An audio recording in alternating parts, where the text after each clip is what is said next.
Hey guys, today I'm going to give a basic tutorial, beginner's guide if you will, to using your scope to range find your target. That's really important if you're shooting field target or using any kind of air rifle shooting where you're using holdover.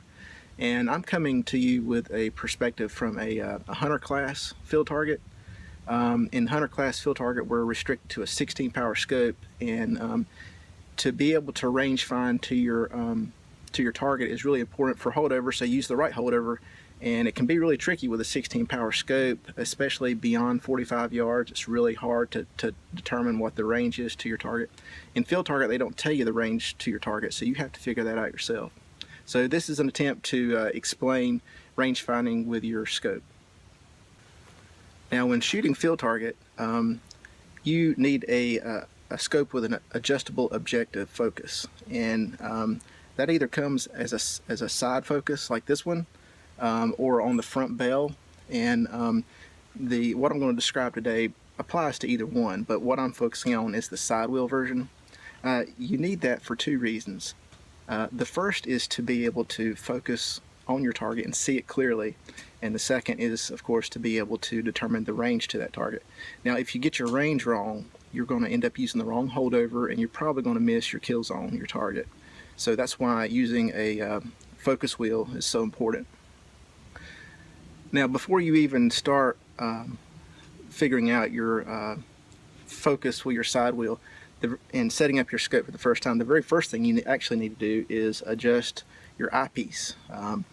You want to adjust your eyepiece to get the crosshair fully in focus. The best way to do that is to either point up to the sky or a blank wall, something with a white field or a very light field, and just you're not focusing on any object at all, you're just focusing on the crosshair looking through the eyepiece. So all you do is you turn the eyepiece until the crosshairs look in focused for your eyes. Pretty much once you set that, you pretty much set it and forget it. Now to do this right, you're gonna need to purchase a side wheel to add to your scope, a large side wheel. You need this for two reasons really. The first is to give you finer control of your focus.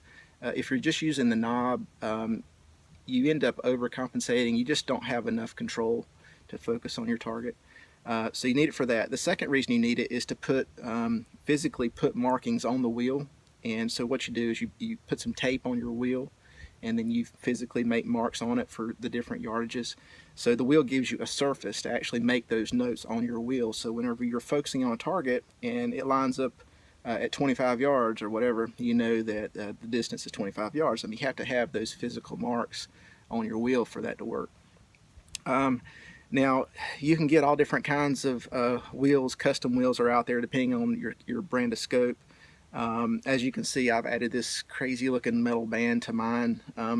I did that for two reasons: to give me even more finer control, and the second is to physically give me more room between my yardages. Because what happens is, especially at the far distances, these marks get so close together, my yardage marks get so close together on a standard wheel that there's not much difference from one to the other. So I've added this sort of comma shape contraption to my wheel just to physically give me more space between my markings. And airgunners come up with all different kinds of solutions to this. All kinds of custom wheels out there, handmade, you know, factory made, computer generated. So there's lots of ideas out there on how to solve this solution, a lot of different shapes. So you don't have to do this. You can just go with a regular wheel. That's fine. I shot that way for a long time. But you know, I would start with a regular wheel, and if you see you need finer control, maybe, you know, look into something a little more custom.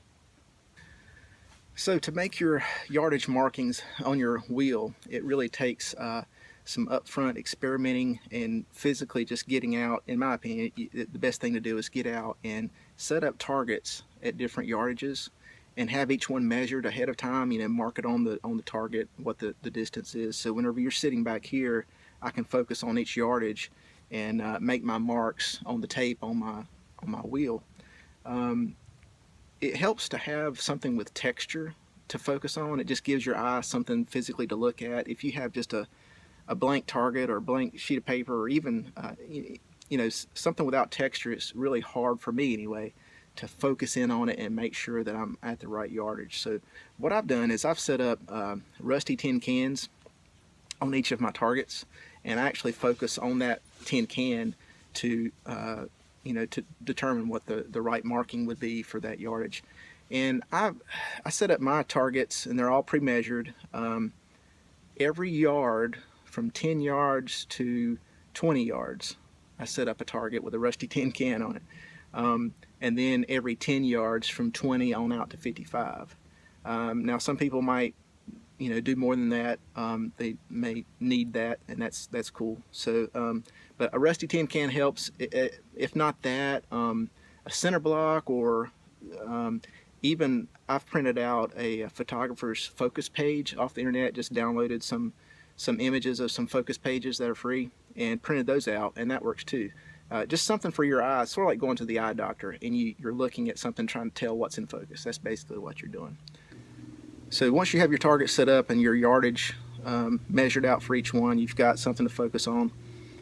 It's basically as simple as focusing on each target, making sure you're focused in on it, and when you're happy with that, make a mark on your wheel at a reference point to what that yardage is. So that way next time I'm shooting or in a match or whatever, when I'm focusing on a target, if it lines up with my marking, I know the correct yardage to that target. Now that tells me two things. Obviously it tells me the distance to the target, but it also gives me information of what holdover to use. So if it's a 45-yard target, I know it's 45 by the markings on my wheel. I look at my holdover cheat sheet and use the correct corresponding holdover for that yardage. And hopefully if everything works out, I'll knock the target down.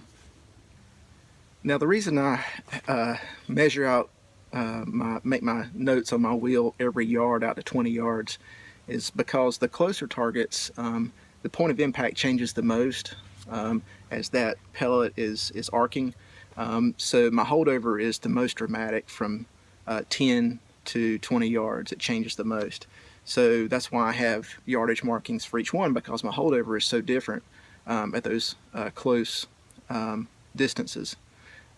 Also, the further targets, the marks will get real close together on my focus wheel. So again, that's why I have a large wheel to give me more physical space on my wheel in between those marks, so I can tell the difference. Okay, I've got a tip for you here about getting a consistent focus with your scope.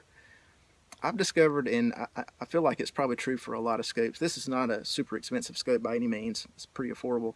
But I've noticed that if I do not use the same procedure, if I do not rotate this wheel the same way each time I'm focusing on a target, I'll get different results.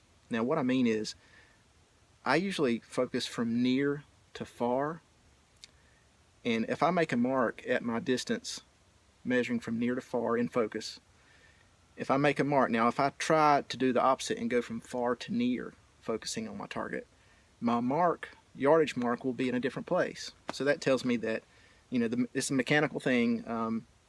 This scope likes to, and I feel like most scopes are this way, likes to be used the same way to be consistent. So to focus on a target, I'll go from near to far until it's in focus.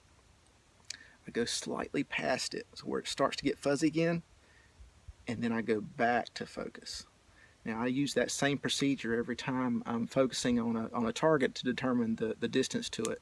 And I feel like it's given me a lot more consistent yardage whenever I do that. So whether you go from near to far or far to near, whatever you choose to do is fine. Just do it the same way every time you're focusing on a target. That way your marks are going to be a lot more consistent. And I guarantee you, if you get more consistent on how you focus on your target, and just the more practice you have focusing on targets and range finding with your scope, you're going to see your scores go up, guaranteed. So okay, just to review what we've talked about, add a side wheel to your scope. That gives you physically a place to put tape and make markings, range markings on it. Measure out targets, pre-measured targets to different distances, and focus on those. Use those to make your markings.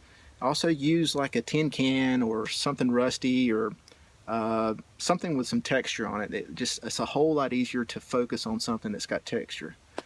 And finally, the last thing is to use a consistent motion with your wheel every time. Doing the same motion, the same procedure every time just makes it a whole lot more consistent. So I hope this was helpful. Thanks for watching, and aim small, miss small, and I'll see you again soon. Thanks.